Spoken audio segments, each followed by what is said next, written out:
Alors, bonsoir, nous sommes le 17 mars 2021, soit en date juive, le 5, euh, le 5 Nissan, 5781. La semaine prochaine, Bezrat Hashem, samedi soir, ce sera Pessah. Et vous vous demanderez peut-être pourquoi le titre de ce soir, alors que la semaine prochaine, c'est Pessah, le thème de ce chiour, et la vérité sort de la bouche des enfants. Alors, quel rapport entre Pessah et les enfants? Alors, on parle des quatre enfants dans la Haggadah. Les quatre enfants, il y en a un qui est Hacham, l'autre qui est Tam, l'autre qui est Sheno Yodea, excusez-moi, le deuxième c'est Racha, le troisième il est Tam, et le quatrième Sheno Yodea Lishal.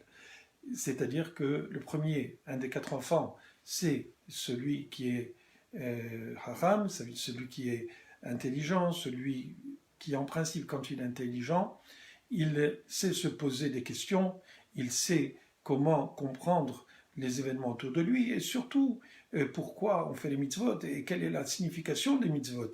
Et il cherche à comprendre, il cherche à savoir pour s'enrichir, pour comprendre et pour mieux appliquer les différents aspects des mitzvot et surtout à Pessah.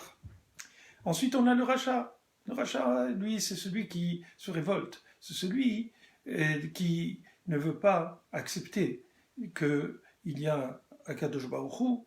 Bien qu'il le sache au fond de lui, il rejette cela, il rejette la notion de divinité et il se moque très souvent du haram, de celui qui fait les choses à la lettre, celui qui applique les mitzvot et celui qui veut en fait faire les choses comme il faut. Alors c'est pour cela que on lui dit, toi, Akshay Chinav, tu dois lui casser les dents, et c'est-à-dire quoi? Qu'est-ce qu'il faut faire? Il faut le mettre au défi. Il faut lui dire, vas-y, pose tes questions, on va te répondre, n'aie pas peur. On va, Akshay Chinav, ça veut dire casse-lui les dents, mais d'une façon imagée, bien entendu. Donc on n'est pas en train de, Shalom, de se disputer d'une façon violente, c'est pas ça le point. Et on lui dit que s'il persiste en fait dans cette dimension de vouloir absolument remettre en question les choses, c'est pas mauvais de remettre les choses en question, on va en discuter. On peut remettre les choses en question. Il n'y a pas de problème à remettre les choses en question. L'idée, c'est de remettre les choses en question quand on a la volonté d'utiliser son 100% d'honnêteté pour essayer de trouver les réponses. Il n'y a aucun problème. Au contraire, on encourage les gens à se poser des questions. On encourage le rachat à se poser des questions. Mais lui, il vient et de but en blanc, il dit, il a une attitude dédaigneuse. Il a une attitude où il veut montrer, en fait, aux hachamim et à tous ceux qui font les choses à la lettre, qui sont à la limite des idiots, qui comprennent rien, et qui sont là à faire des choses qui sont archaïques et qui n'ont rien à voir avec le monde moderne, avec le monde qu'on appelle illuminé, alors que lui, il est illuminé. C'est ce qu'il prétend. Il prétend être illuminé. Et donc, il a cette attitude de déni, il a cette attitude de dédaignement, il a cette attitude à la limite comment on peut dire ça, presque de haine par rapport à celui qui est hacham, à celui qui s'efforce de faire les choses comme il faut pour faire plaisir à Kadosh Baruch Hu et pour faire plaisir à lui-même aussi. D'accord? Et on a aussi, je reviendrai sur cet aspect du rachat qui veut remettre en question les choses. D'accord? C'est très important parce que c'est ce qui va le sauver éventuellement. D'accord? S'il remet les choses en question, eh ben, il n'y a pas de problème, en autant, comme je vous ai dit, qu'il est une honnêteté. Ensuite, on a parlé du tam, celui qui ne se pose pas trop de questions. D'accord? Il est là et il suit un peu le troupeau. On lui dit, eh ben, tu es juif, alors je suis juif. Là, c'est Pessah, ok, c'est Pessah. Je suis un petit peu l'actualité, je suis un homme du monde, je me pose pas trop de questions, je suis traditionnaliste un petit peu, voilà. On dirait actuellement que c'est un traditionnaliste, celui qui fait qui fait Pessah, parce que s'il faisait pas Pessah, ce serait grave, ce serait pas grave, mais ce serait bizarre. Alors lui, bon, il se pose pas trop de questions, il fait les choses, on lui dit de faire ça, il fait ça, et il continue sa vie sans avoir si vous voulez, la dimension de ce que c'est réellement comment dirais-je, la fête, la signification de cette fête. D'accord? Il fait les choses. On lui dit, on était en Égypte, on est sorti, on est venu, pas de problème, c'est l'histoire. D'accord? Et ensuite, on a chez Noyodi Alishal, celui qui ne sait pas poser de questions. Lui, c'est un petit peu celui qui est complètement déconnecté de toute l'histoire. Il sait à peine que c'est Pessah. Alors on lui dit, bon, écoute, tu sais quoi, on va te faire poser des questions, on va te réveiller, t'éveiller à toute cette histoire, t'éveiller à tout ce qui s'est passé, t'éveiller à toutes ces mitzvot. On va te mettre au courant un petit peu des choses et on va te pousser à réellement te poser des questions, parce qu'il ne sait pas se poser des questions, parce qu'il n'est pas à la recherche de quelque chose. C'est quelqu'un qui se laisse aller. Il n'a pas besoin de se poser de questions. Il est né parce qu'il est né, il va mourir parce qu'il doit mourir, et entre-temps, il n'essaie pas de comprendre réellement ce qui l'entoure. D'accord? C'est un petit peu à la différence du Tam qui, lui, il accepte les choses, il n'y a pas de problème, mais il n'est pas, si vous voulez, on lui dit les choses, il les accepte simplement. Il n'y a pas de recherche réellement. Mais Shenoyer de Alisha, lui, il ne se pose même pas de questions. Il vit, si vous voulez, en mode automatique. Il est né, comme je vous ai dit, et puis il ne se pose même pas de questions. Il doit travailler parce que sinon il ne va pas avoir d'argent. Et c'est comme ça qu'il vit. D'accord? J'espère que je cerne un petit peu, ou je cerne assez bien, si vous voulez, ces 4 personnalités. Et pourtant, ces personnalités ne sont pas juste des enfants. On ne parle pas d'enfants, on parle de l'enfant pour dire qu'en fin de compte, depuis qu'un enfant, il est enfant, eh ben, il grandit d'une certaine manière. D'accord? Et plus tard, ça va donner ce qu'il était. Quelqu'un qui est enfant et qui se pose des questions depuis qu'il est jeune, et depuis qu'il est jeune, il a un amour ou il a un intérêt pour la Torah parce qu'on lui a donné cela, on lui a donné cet amour. Les parents lui ont donné cet amour. Alors on a des Chachamim qui, eux, ils sont entourés de parents qui leur donnent l'amour qu'il faut, qui leur donnent l'explication des choses, qui leur donnent à ces enfants-là la capacité de se poser des questions et d'avoir les réponses, parce qu'eux-mêmes, ils se sont enrichis, parce qu'eux-mêmes, ils ont appris, parce qu'eux-mêmes, ils ont été à la yeshiva, ou ils ont été avec un rav, ils ont étudié, et donc ils ont la capacité de transmettre cette information à leurs enfants. Et donc ces enfants-là vont grandir dans cet environnement qui va leur donner la possibilité eux-mêmes de devenir des chachamim plus tard, de devenir des gens qui savent, d'accord, et qui ont après 13 ans ou après 20 ans, quand ils seront déjà adultes, qui ont déjà la possibilité eux-mêmes de transmettre à leurs enfants, de transmettre aux générations à venir si vous voulez, c'est toutes ces préceptes, toute cette tradition, toute cette transmission qu'ils ont reçue de leurs parents, et ainsi de suite, leurs parents, de leurs parents, etc. Ça, c'est chez le Hacham. Alors donc, c'est les parents qui ont formé, et ils ont eu la chance, ce Hacham, il a eu la chance, si vous voulez, de quoi? De grandir, et de se poser des questions. À la différence du Racha, bien entendu, c'est sûr que même dans des foyers qui sont religieux, des foyers où le père et la mère sont des observants, ils observent les mitzvot comme il faut, ils enseignent à leurs enfants, ils expliquent à leurs enfants la signification des mitzvot, etc. C'est sûr que même dans ces familles, il peut avoir l'enfant qui est rachat, l'enfant qui se révolte en fin de compte contre ce qu'on lui a donné comme information et comme formation. D'accord? Mais il y a des Réchaïm, en général, les gens qui sont impies, ça veut dire qui, en fait, ne veulent pas accepter qu'il y a un Dieu, ne veulent pas accepter qu'il y a eu une histoire juive, ne veulent pas accepter, ils sont à la limite, un peu comme ce que disait Arafat, qu'on est un peuple de nomades et qu'on n'a que cette histoire d'Égypte et qu'on est sorti, qu'on était, tout ce qui est raconté dans la Bible, en fait, c'est du pipeau. Et qu'on n'a aucun droit, par exemple, sur la terre d'Israël, parce que, en fin de compte, on est venu, on était un peuple de nomades, on l'a volé aux Palestiniens, par exemple. Il disait ça dans le temps, quand il était vivant. Et jusqu'à présent, je veux dire, la théorie que les Palestiniens utilisent contre le peuple juif, c'est un petit peu la même chose. D'accord? Ça n'a pas tellement changé. Je ne parle pas de tout le monde, mais si vous voulez, la thèse officielle, si vous voulez. C'est qu'on n'a pas le droit à cette terre parce que, en fin de compte, ça ne nous appartient pas. Et on a été, en fait, inventé. Et donc, cette histoire de mer Rouge qui s'est ouverte, le matin Torah, quand Dieu a donné la Torah au béni Israël, quand il s'est dévoilé, tout ça s'est inventé. Tout ça s'est inventé. Ça a été un vol, si vous voulez, de la culture, un vol culturel. On a créé de toutes pièces une appartenance à cette terre qui, en fin de compte, n'était pas la nôtre. D'accord? Alors, d'où on vient? Alors, le rachat, il va dire non. Il va dire, moi, je suis d'accord avec eux. Il n'y a aucune preuve qu'il y a un Dieu, premièrement. Deuxièmement, il n'y a aucune preuve que tout ce qu'on a raconté dans la Bible, c'est vrai. De la même manière que vous parlez du déluge, eh ben, dans d'autres civilisations, ils parlent du déluge, d'accord? Eh ben, il n'y a aucun problème que les autres parlent de la même chose que la Torah parle. Je ne vois pas le problème, personnellement. Donc, il y a ces gens-là qui viennent et qui remettent en question la véracité, l'origine du peuple juif. Imaginez un petit peu. Alors, d'où on vient? On est venu d'Égypte. Tout le monde est d'accord qu'on est venu d'Égypte. De la même manière que si je vous avais parlé peut-être dans une autre conférence, je vous avais parlé du papyrus d'Ipuar. Du papyrus d'Ipuar, c'est un papyrus qui est conservé, si je me rappelle bien, au musée national de Hollande.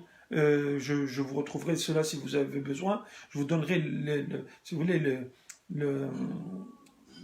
l'adresse, mais vous pouvez vérifier sur Internet, googlez Ipuver ou Ipuar ou Ipoher.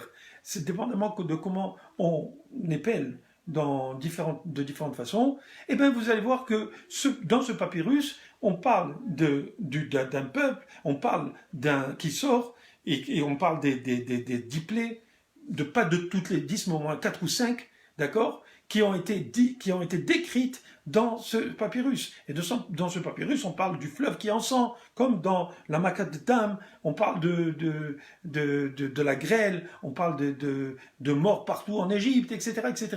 Donc vous voyez, la description des plaies existe en parallèle à la Bible. Donc la Bible, en fait, c'est un livre qui rapporte l'histoire mondiale, à part que c'est pas juste l'histoire du monde, mais bien sûr, il y a les Midrashim, il y a la Torah orale qui vient enrichir et qui vient donner tous les détails de ce qui est raconté dans la Bible en tant que telle, d'accord? Parce que c'est pas suffisant, je veux dire. Le scénario, il est beaucoup plus compliqué, et puis on nous l'a transmis de génération en génération, jusqu'à nous arriver, à travers le Talmud, les Midrashim, etc., etc., on nous donne tous ces détails, d'accord? Mais de là à dire que le peuple juif, qu'il y a des gens qui viennent et qui disent que le peuple juif n'a jamais existé, et que toute cette histoire comment dirais-je, d'esclavage et de dévoilement de Dieu et tout ça, c'est simplement des mensonges qui ont été racontés pour donner une valeur historique à un peuple de nomades qui sont venus et qui ont volé la terre de Canaan, parce que ce n'était pas les Palestiniens, si vous voyez la Bible, c'était Canaan, vous pouvez aller chercher dans tous les sites de ce que vous voulez, c'était Canaan. Et on trouve des vestiges encore de toute cette civilisation. De la même manière qu'il y a des archéologues qui ont trouvé dans le désert, je répète cela, qui ont trouvé dans le désert des tas d'ossements et des tas de preuves qu'il y a eu des multitudes de personnes qui ont vécu dans le désert, là où on sait que le peuple juif est passé. Donc, je ne vais pas entrer maintenant dans ce développement pour montrer en fin de compte qu'on ne vient pas de nulle part, on a une origine. Et cette origine, elle est racontée dans la Bible. Et de la même manière, comme j'ai dit souvent, et je le répéterai souvent, on n'est pas juste 14 ou 15 millions de juifs qui disons cela. Ce n'est pas nous seulement. Quand on parle de l'histoire de Pessah, on sait que pas seulement les juifs témoignent de cette histoire, c'est qu'il y a 1,5 milliard au moins de musulmans et 1,5 milliard de chrétiens de toutes sortes, de toute allégeance, qui viennent et qui témoignent que la Torah est le dit vrai, puisque eux-mêmes, leur base, leur livre de base, c'est quoi? C'est la Torah, c'est la Bible. Donc, que des gens viennent et qui nous disent « vous avez inventé de toutes pièces cette histoire », c'est quelque chose qui est complètement loufoque. D'accord? Maintenant, je vous ai dit, ça c'est au niveau de l'histoire. au niveau de Dieu lui-même. L'autre jour, j'écoutais, je ne sais pas si vous connaissez, l'astrophysicien Hubert Reeves. C'est un astrophysicien qui est un petit peu sceptique. Il est sceptique parce qu'il se dit, d'après ce que je comprends de ce qu'il dit, il se dit comment dirais-je, d'allégeance, de non-allégeance. Voilà. Ça veut dire que il analyse, c'est quelqu'un de très intelligent, n'oublions pas. C'est quelqu'un qui est très connu, qui a écrit beaucoup de livres. Mais quand il se pose des questions sur le cosmos, sur la création du monde, okay, il reste sceptique, il dit il n'y a aucune preuve réelle à 100% qu'il y a un Dieu. Mais il n'est pas d'accord qu'il y a le hasard. Il est contre le hasard. Ça veut dire que le monde ne peut pas s'être construit tel qu'on le voit s'il n'y avait pas une certaine intention quelque part. Mais de là à dire Dieu, ça lui fait mal. Il a une réticence, pourquoi? Parce que lui, il n'a pas entendu Dieu lui parler. Puisqu'il n'a pas entendu Dieu lui parler, alors il ne peut pas dire qu'il y a un Dieu. Mais au niveau de l'intelligence, au niveau de la structure du monde, il voit bien que la finalité, et il le dit d'une certaine manière, il dit que l'objectif du monde tend à ce que nous soyons, nous, l'humanité, comment dirais-je, le couronnement de ce processus qui a eu lieu depuis le Big Bang. D'accord? Donc, lui, et je le comprends, parce que, c'est-à-dire, si je me rappelle bien, on appelle ça le principe anthropique. Le principe anthropique, c'est celui qui veut que, en fin de compte, il y ait une finalité à cette création. Cette finalité, c'est l'homme. Et donc, il décrit l'homme comme étant au sommet de la chaîne, d'accord? Un homme qui est complètement, qui a le langage, qui a la parole, qui le différencie de tout être sur la Terre, et certainement, puisqu'il parlait du virus, du coronavirus, il parlait aussi du coronavirus qui, en fin de compte, fait partie de cette chaîne, de tout ce qui fait partie de ce cosmos qui a été créé, en même temps que toutes les bactéries et les virus et tout ce que vous voulez dans le monde. Donc, c'est un petit peu son discours, mais dans son discours, il reste toujours dans l'expectative. Il ne veut pas dire qu'il y a un Dieu. Je le comprends. Il n'est pas Dieu. On ne lui a pas enseigné la foi, donc il n'a pas cette, comment dirais-je, cette dimension de l'histoire. Il n'a pas cette dimension des prophéties qui ont été énoncées dans la Torah, d'accord? Et ces prophéties, c'est pas des prophéties que, bon, chacun, Bouddha va dire qu'il a donné des prophéties. Chez les chrétiens aussi, bien que chez les chrétiens, ils ont fait une seule prophétie qui s'est pas réalisée, qui disait qu'en fait compte, le peuple juif allait être errer constamment sur la terre et qu'il ne reviendrait jamais en Israël. Et malheureusement pour la prophétie des chrétiens, non seulement on ne continue plus à errer partout dans le monde, bien qu'il y a des juifs en diaspora, mais de plus en plus de juifs s'installent en Israël et justement on s'installe non seulement en Israël et pas seulement cela. À un moment donné, ils avaient dit, je ne me rappelle pas quel concile, c'était de Nice, il me semble, ils avaient dit que non, en fait le Vatican voulait dire que c'était à Jérusalem que le peuple juif ne reviendrait pas. En fait, quand le peuple juif est revenu à Jérusalem en 1967, donc ils ont dû accepter que la seule prophétie qui a été faite au nom j'ai oublié lequel des apôtres à la fin, oh, ça m'échappe, et qui est rappelé par Saint Chrysostome, d'accord, et qui, en fin de compte, ne s'est pas réalisé. Donc cette prophétie. Quant aux prophéties au niveau de l'islam, je ne les connais pas. Ils disent que c'est le prophète, et ils ont droit de croire. Mais il faut savoir que leur prophète, il se base aussi sur la Torah, comme, je l'ai dit souvent dans les cours, sur aussi le Nouveau Testament, sur la Bible chrétienne, mais aussi sur la Bible juive. Mais il dit que c'est le dernier des prophètes à qui Dieu a parlé. Donc c'est lui qui a la vérité. Bon, alors c'est un petit peu cela. Donc on a combien? On a 3 milliards au moins de personnes, si ce n'est plus, qui savent, qui se basent sur la Bible. Et la Bible, qu'est-ce qu'elle dit? Ça veut dire qu'autrement dit, la Bible, c'est un document historique autant que, comment dirais-je, spirituel, si vous voulez. D'accord?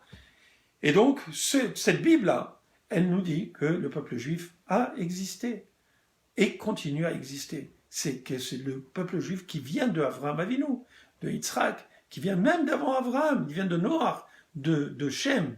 Nous sommes des sémites. D'où c'est que ça vient le mot sémite? Antisémitisme, ça vient de Sem. Sem, c'est Shem. Shem, c'était le fils de Noé. Donc, on n'est pas... L'antisémitisme mondial, d'où c'est vient, c'est quoi? C'est contre les sémites. D'accord? Alors, maintenant qu'on a compris cela, c'est au niveau... Il y a d'autres aspects dont on pourrait parler, mais je ne vais pas parler de cela. Moi, je parle maintenant, je voudrais parler... Et pourquoi j'ai choisi un petit peu ce thème aujourd'hui? La vérité sort de la bouche des enfants. Et c'est là où je vous ai dit depuis le début, on est à une période où il y a Pessah. Mais la question est de savoir, c'est qui ces 4 enfants? Et donc, comme j'ai dit, il y avait ce rachat qui, lui, il se pose la question, mais il le fait sous un air, et dans une ambiance de défiance, dans une ambiance comment dirais-je, de violence presque, comme je vous ai dit. Et là, on doit lui répondre. Et pour lui répondre, j'ai expliqué déjà par rapport au côté historique, au côté archéologique, au côté, comment dirais-je, pas seulement archéologique, parce que le papyrus, bon, je ne sais pas s'il a été trouvé, où c'est qu'il a été trouvé exactement, si ça fait partie de l'archéologie, certainement. Donc il y a des preuves à tout cela. Mais, avant cela, qu'on soit juif, chrétien ou musulman ou bouddhiste ou n'importe quoi, pourquoi on croit que d'abord qu'il y a un Dieu? Et ça va contre Hubert Reeves. Parce que Hubert Reeves, il dit oui, c'est vrai qu'il y a un objectif à cela, et c'est à la création, et c'est l'homme. La chose qu'il ne veut pas dire, c'est qu'il y a quelqu'un qui a voulu qu'au sommet de cette hiérarchie, il y ait l'homme. Et ce quelqu'un, nous, on l'appelle Dieu. Et moi, j'ai posé la question, une fois j'étais à un repas, et on se posait la question, est-ce qu'un enfant de 6-7 ans pouvait se joindre à 2 autres adultes pour faire avant le Birkat Hamazon, ce qu'on appelle l'action de grâce, après avoir mangé du pain dans un repas, est-ce qu'il pouvait se joindre dans cette habitude pas une habitude, c'est une mitzvah, ok? Je veux dire, c'est pour sanctifier le repas, on doit dire des divrei Torah, on doit dire des choses de Torah pour montrer qu'en fin de compte, tout ce qu'on fait, on le fait pour accomplir la volonté divine. Et si on n'a pas eu l'occasion de dire un Dvar Torah, au moins on dit que tout ce qu'on a mangé, ça vient de quoi? De Akadosh Baruch Hu, et qu'on le proclame à 3. Et ça fait qu'en fin de compte, on fait une sanctification. On dit Shlosha, Shachloua, lo Shulchan Echad, Velo Amrou Alav Divrei Torah, Keilu, Achlo Mizifrei Metim. Ça veut dire quoi? Ça veut dire que s'il y a 3 hommes qui mangent et qui n'ont pas eu l'occasion, ou qui n'ont pas parlé de Divrei Torah, alors c'est comme s'ils avaient mangé des sacrifices des morts. Et à l'encontre de ça, ou au contraire de ça, s'ils ont parlé de Divrei Torah, c'est comme s'ils avaient mangé de la table de Akadosh Baruch Hu. C'est vrai qu'Akadosh Baruch Hu ne mange pas, c'est une allusion au fait qu'ils ont eu un mérite dans la part une part dans si vous voulez, la spiritualité, d'accord, que Akadosh Baruch Hu nous donne à travers le fait qu'on sanctifie la matière. Parce que quand on sanctifie la matière, on est en train de dire premièrement que Akadosh Baruch Hu, c'est lui qui a créé le monde, c'est lui qui nous a donné la possibilité d'avoir cette nourriture, et c'est lui qui nous donne la vie, et c'est grâce à lui qu'on continue à pouvoir vivre heureux dans ce monde. Donc, qu'est-ce qui se passe? Pour faire cela, il faut avoir 2 adultes et 3 adultes. Mais on peut le faire néanmoins si un enfant c'est selon la halakha, si un enfant qui a 6 ans et plus et qui a assez d'intelligence, alors on lui donne la possibilité de se joindre avec ces 2 hommes pour pouvoir sanctifier Akadosh Baruch Hu en disant que tout vient de lui. D'accord? Parce qu'on a au moins fait un Dvar Torah de cette manière. On dit Baruch She'achan Mishelo V'tuvo Agadot Tamid Reinu. Béni, ok? Et celui dont nous avons mangé, She'achanu Mishelo, V'tuvo Agadol, et avec sa bonté énorme, grande, V'tuvo Agadol Tamid, constamment, Hayinu, il nous a fait vivre. Donc c'est une formule qui vient résumer tout ce pourquoi on vit.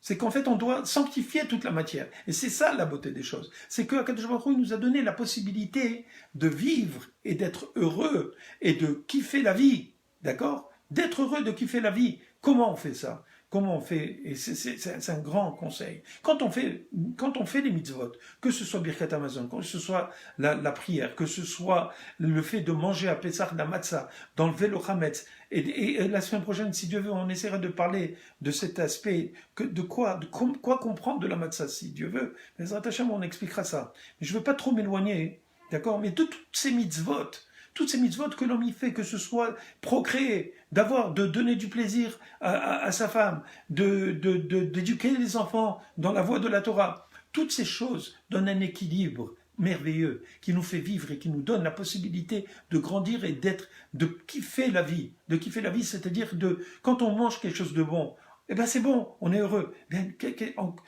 Le fait de remercier Akadosh Baruch Hu qui nous a donné quelque chose à manger d'aussi bon, que ce soit juste le fait qu'on puisse manger, qu'on puisse avoir la chance de pouvoir mâcher, la chance de pouvoir avaler, la chance de pouvoir boire, c'est pas donné, c'est un cadeau que Dieu nous donne.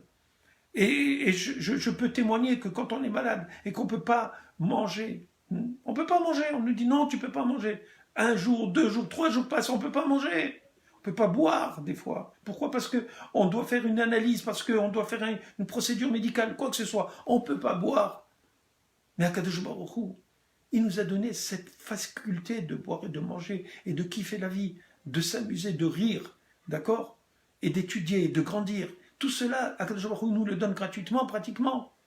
De temps en temps, il nous rend malade pour qu'on voit à quel point il y a des choses qui nous manqueraient s'il ne voulait pas qu'on les ait. Alors il faut profiter de cela. Alors pourquoi je vous parlais de ça? Parce que quand justement je parlais de cet enfant, eh ben, étant donné qu'il a la capacité de comprendre qu'il y a un Dieu, alors on peut le joindre. Pourquoi? Parce que sinon, il va dire une formule qu'il ne comprend pas. Donc on n'a pas vraiment fait ce que la Mishnah dans Pirkei Avot nous dit, que 3 qui se sont installés, qui ont mangé, qui ont discuté de Torah pendant qu'ils ont mangé, alors c'est comme s'ils avaient mangé des sacrifices, de la table, excusez-moi, de Akadosh Baruch Hu. Donc alors j'ai posé la question, parce qu'on était dans cette situation où je ne savais pas, on avait 2 personnes, et on avait cet enfant. Alors on a dit, je me suis dit, il faut que je vérifie si oui ou non, il comprend qu'il y a un Dieu. Parce que sinon, il ne peut pas dire ça. Alors, je lui ai posé la question. Je lui ai dit, c'est un enfant intelligent, c'est clair, d'accord? Parce que sinon, un enfant qui aurait 4-5 ans, les Hachamim disent qu'il n'est pas encore assez éveillé pour pouvoir répondre. Mais à partir de 6 ans, il est assez éveillé. Ça veut dire qu'il y a des enfants assez intelligents qui peuvent répondre à des questions et qui savent s'il y a un Dieu. Alors je lui ai dit, et cet enfant spécialement, il aime jouer avec les Legos.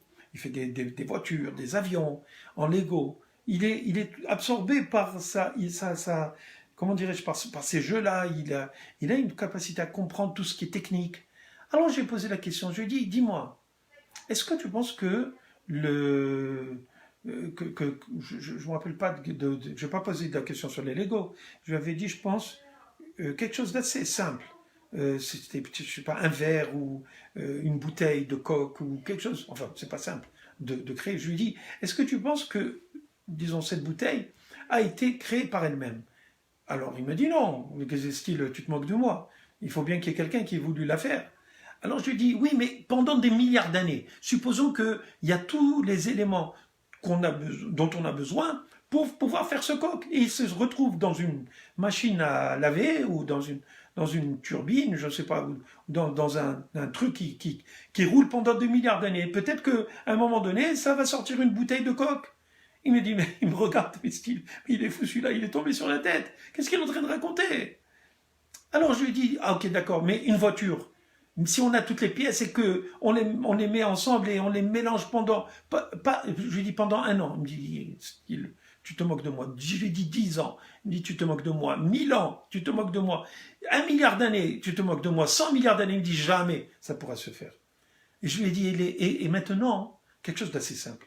Je ne parle pas de comment construire les pièces du Lego. Parce que les pièces du Lego, il faut des moules. Je vous ai expliqué ça un jour.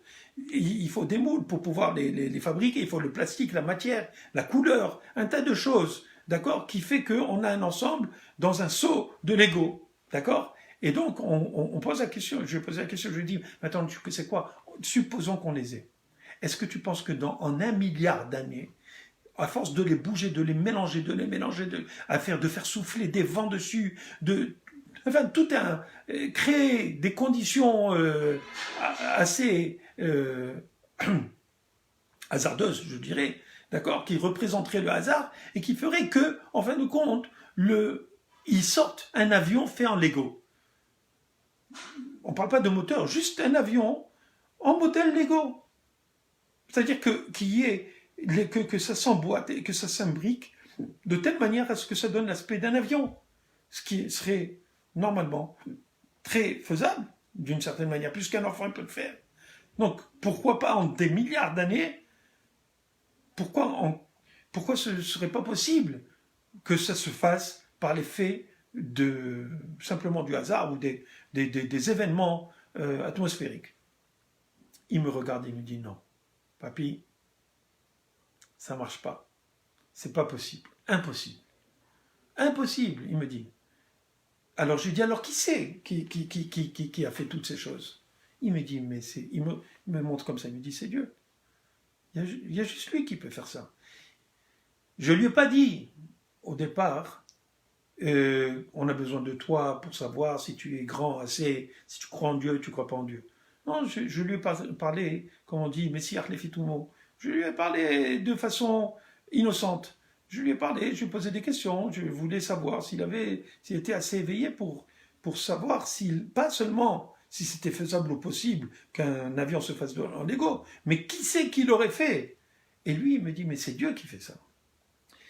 Et c'est là où on voit la différence entre un enfant, je ne dis pas qu'un enfant qui n'a pas eu une éducation juive poussée, serait incapable de faire ça. Parce que je pense que n'importe quel enfant qui serait assez éveillé pourrait deviner que les choses ne peuvent pas se faire d'elles-mêmes.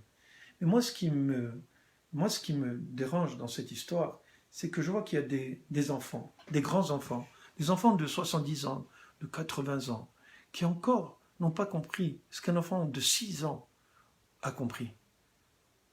Un enfant de 6 ans a compris, et c'est pas le seul. Les Chachamim me disent, regarde, demande, tu vas voir s'il croit en Dieu ou pas. Donc c'est pas seulement qu'il soit juif ou pas juif. Il pourrait comprendre qu'il y a derrière n'importe quelle chose organisée, qu'il y a un créateur, qu'il y a quelqu'un qui a voulu organiser cela. Un grand chef d'orchestre. Une symphonie, ça se fait pas sans...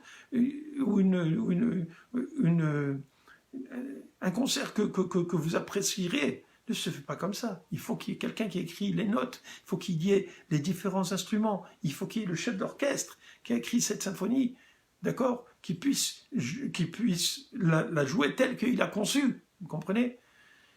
Ça se fait pas tout seul. N'importe qui est capable de comprendre ça. Alors pourquoi jusqu'à présent, il y a des hommes et des femmes qui ne veulent pas, au niveau intellectuel, faire l'effort de comprendre que les choses ne peuvent pas se créer d'elles-mêmes? C'est pas normal. Ce n'est pas normal. Et pourquoi je vous parle de ça? Je parle de ça parce qu'il y a toujours un objectif derrière. D'abord, j'ai été assez étonné.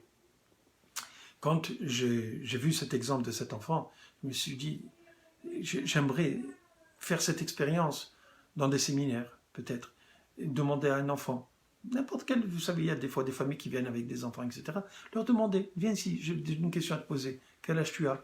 Est-ce que tu penses que ça peut se faire en un an, 2 ans, 10 millions d'années, 10 milliards d'années? Et voir comment la réaction de ces enfants. Et là, leur montrer à chacun, leur montrer d'une façon simple et d'une façon claire que quand on a une âme d'enfant, quand on est clair dans sa tête, quand on a assez d'intelligence, d'accord, on est capable de comprendre qu'un iPhone, il ne se crée pas de lui-même. Alors pourquoi il y a des enfants de 70 et 90 ans qui n'ont pas compris, les pauvres, qu'il y a un Dieu? Surtout que nous, en tant que juifs, surtout que nous, quand on arrive à Pessah, ou à Kippour, ou à Rosh Hashanah. D'accord? Alors, il y en a qui font ça parce qu'ils sont traditionnalistes, parce qu'ils sont tam, c'est le troisième enfant. Ou chez Noyader Lishal, il ne se pose même pas de questions. Il doit travailler, le pauvre, il mange, il dort et il ne se pose pas trop de questions dans sa vie. D'accord? Où il y a des réchaïm, des gens qui se disent, qui sont là à défier et dire qu'est-ce que vous êtes en train de faire? Moi, je vais faire les choses parce que c'est bon, la soupe aux fèves que ma grand-mère elle faisait. Alors c'est ça pour moi, Pessah. Mais c'est pas ça, Pessah. Pessah, c'est la prise de conscience qu'il y a un Dieu, la prise de conscience que nous avons été formés en tant que peuple durant l'esclavage en Égypte. C'est la preuve que nous avons passé, que nous avons eu l'occasion de passer à travers la mer Rouge, d'avoir eu le dévoilement de la Kadosh Baruch Hu, d'être entré en Eretz Israël après 40 ans dans le désert, et bien sûr d'avoir tenu pendant 3300 années à peu près, jusqu'à maintenant, que le peuple juif existe et qu'il transmet de père en fils cette fête de Pessah, cette fête de la transmission, c'est la mitzvah de Pessah Veikata Levincha, tu vas raconter à ton enfant. Mais quand un enfant, il est capable déjà de comprendre que les choses ne peuvent pas être faites sans l'intervention d'un Dieu, alors qu'est-ce que font ces gens qui disent qu'il n'y a même pas un Dieu? Et il y en a qui disent, oui, il y a un Dieu, mais adieu, laisse-moi tranquille, je fais ce que je veux, moi. Non, ce n'est pas possible. Pourquoi? Parce que nous avons justement notre Pessah qui vient, et chaque année qui nous dit, on a l'obligation, on a la mission de transférer, de transmettre à nos enfants. C'est Veigata Levincha, tu vas raconter à ton enfant. Veigata Levincha, que en ces jours-là, Dieu nous a pris dans sa main et qui nous a sortis d'Égypte avec des miracles fabuleux dont tout le monde a entendu parler. Même Cécile B. 2000 qui a fait les 10 commandements. D'où vous croyez qu'il a eu cette histoire? Vous croyez que c'est quelqu'un de très intelligent qui a formé, qui a raconté ces histoires? Comment est-ce qu'on peut créer de toutes pièces une histoire que les gens vont continuer à raconter pendant 3300 ans? Et pas seulement ça. Pendant 3300 ans, on a accepté des mitzvot, on a accepté des commandements, des préceptes qui sont tellement difficiles et qui sont tellement intimes.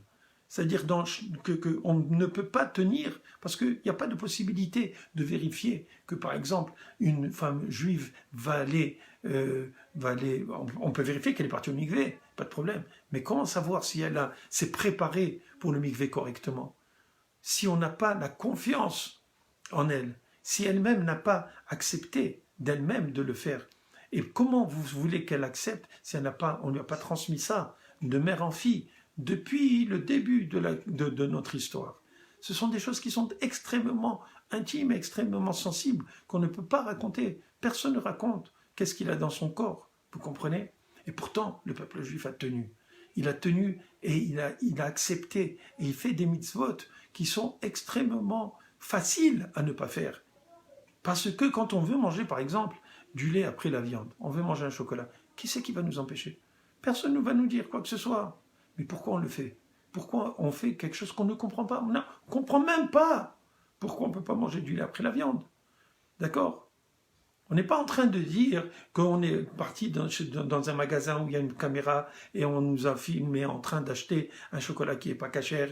Et parce que, non, parce que personne ne peut savoir si on a mangé. Même si on achète un chocolat cachère, on ne peut pas le manger après avoir mangé de la viande.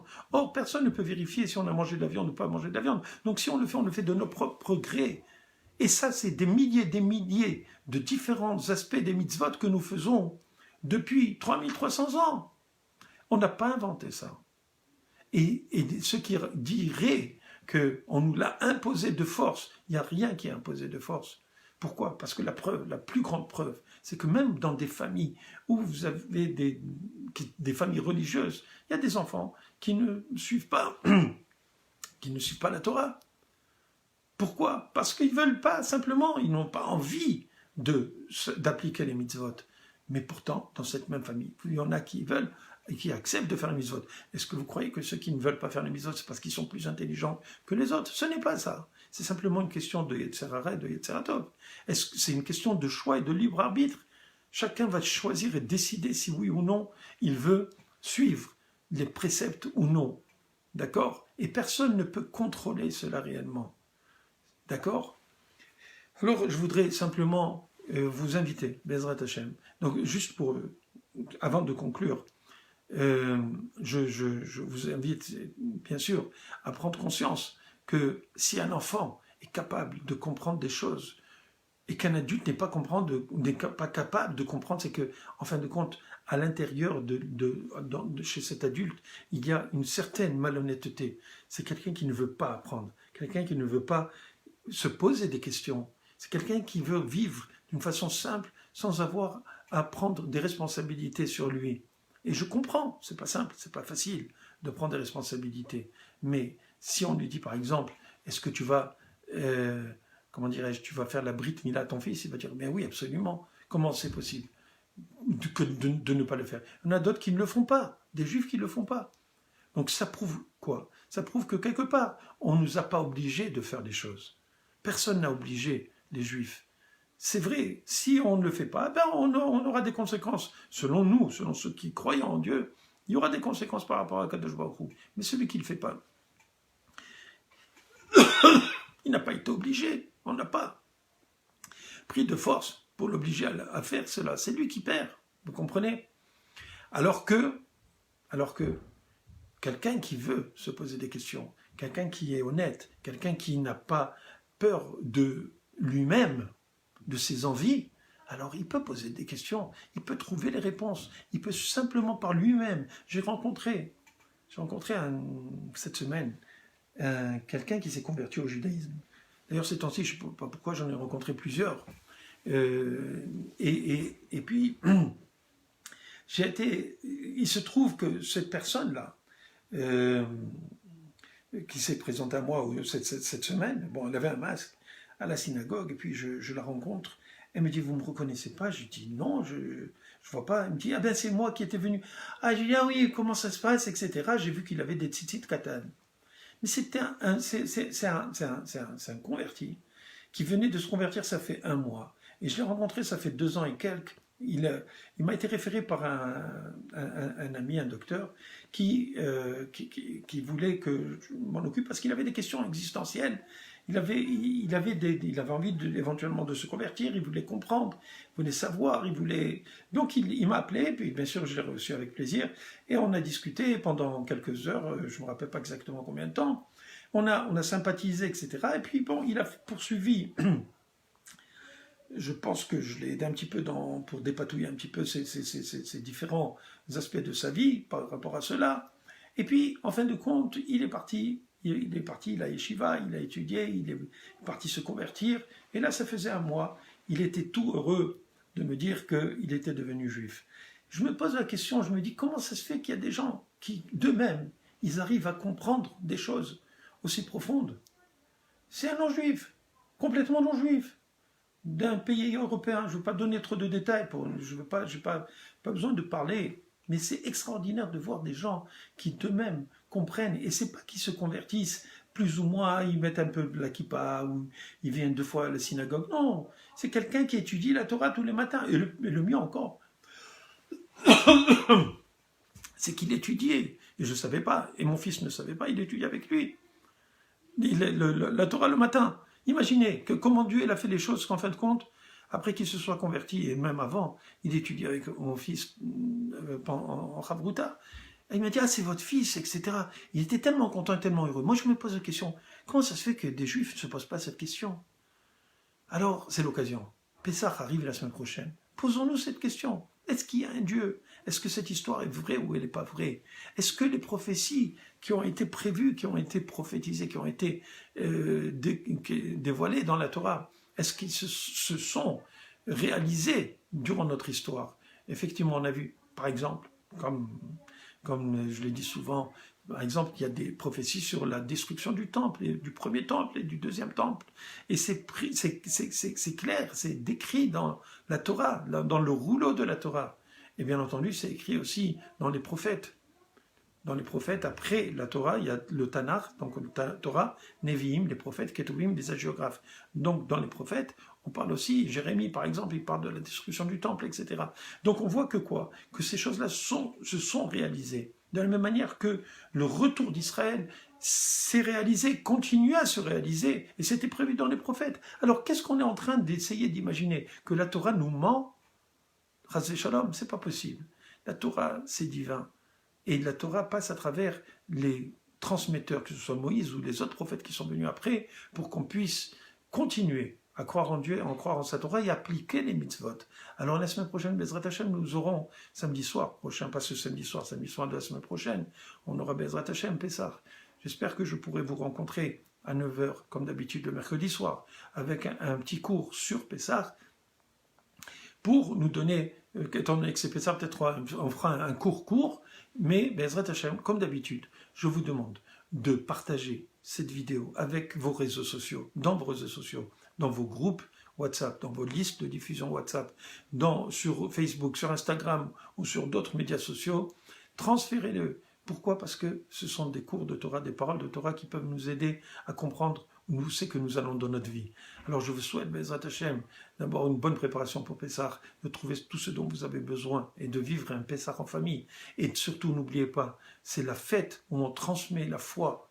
Vekata Levinra, il faut la préparer avec soin, comprendre qu'est-ce qu'on lit dans la Haggadah, ne pas bâcler la Haggadah, prendre le temps de lire et de comprendre pour pouvoir transmettre et donner au moins à chaque... Vous savez, j'ai l'habitude, même si je me répète, tous les Pessahs, je redis pratiquement le même discours. Alors les enfants ils disent ouais encore, papa tu vas dire ça. Je dis oui, je le redis. Pourquoi? Parce que Vekata Levinra, on dit Valfinu kulanu hachamim, kulanu nevonim, kulanu yodim et Torah, et on dit même si on est nous-mêmes tous des hachamim, des nevonim, des génies, et que nous connaissons la Torah, nous devons ce soir-là raconter la Yetziat Mitzrayim, la sortie d'Égypte. Je me fais un plaisir, pas seulement de raconter la sortie d'Égypte, mais surtout de montrer à quel point la transmission de la foi s'est faite au travers des générations, de leur expliquer que nous avons cette responsabilité de transmettre à nos enfants les bonnes raisons, les raisons réelles de notre croyance, de notre foi en Akadosh Baruch Hu, de notre croyance que nous avons eue. Effectivement, nous avons passé cette histoire, nous avons traversé l'histoire aussi. Pas seulement que l'histoire nous raconte, nous racontons l'histoire, nous avons traversé l'histoire jusqu'à présent. Et comment, depuis le départ, nous avons eu justement une transmission sans interruption de tout ce qui s'est passé. Parce que n'oubliez pas, l'Holocauste, on essaye de l'effacer. On essaye de l'effacer de l'histoire. Bien que dans certains pays, ce soit une loi qu'on doit, notamment en France, on doit enseigner l'Holocauste. Pourquoi? Parce que il y a une responsabilité morale à dire jamais plus. Mais malheureusement, il y a des gens qui nient tout ce qui est arrivé. Alors, il y en a qui veulent nier que nous avons notre histoire, qui veulent nier qu'il y a eu la Révolution française, qui veulent nier qu'il y a eu l'esclavage noir aux États-Unis. Je vous pose la question, est-ce que oui ou non il y avait l'esclavage noir? Oui, il y avait, mais pourtant ça fait 200 ans. Eh bien, alors, qui nous dit que c'est vrai? Alors, mes chers amis, il y a une histoire. On ne peut pas rejeter l'histoire. On ne peut pas annuler l'histoire. On ne peut pas annuler la culture. C'est clair qu'il y a eu la Révolution française. C'est clair qu'il y a eu les attentats du 11 septembre. Et avec tous les complotistes du monde, on ne peut pas empêcher, d'accord, de dire que ça a eu lieu. Alors, Bezrat Hashem, n'oubliez pas, partagez. Et à la semaine prochaine, mercredi soir, 21 h. Merci, bye bye.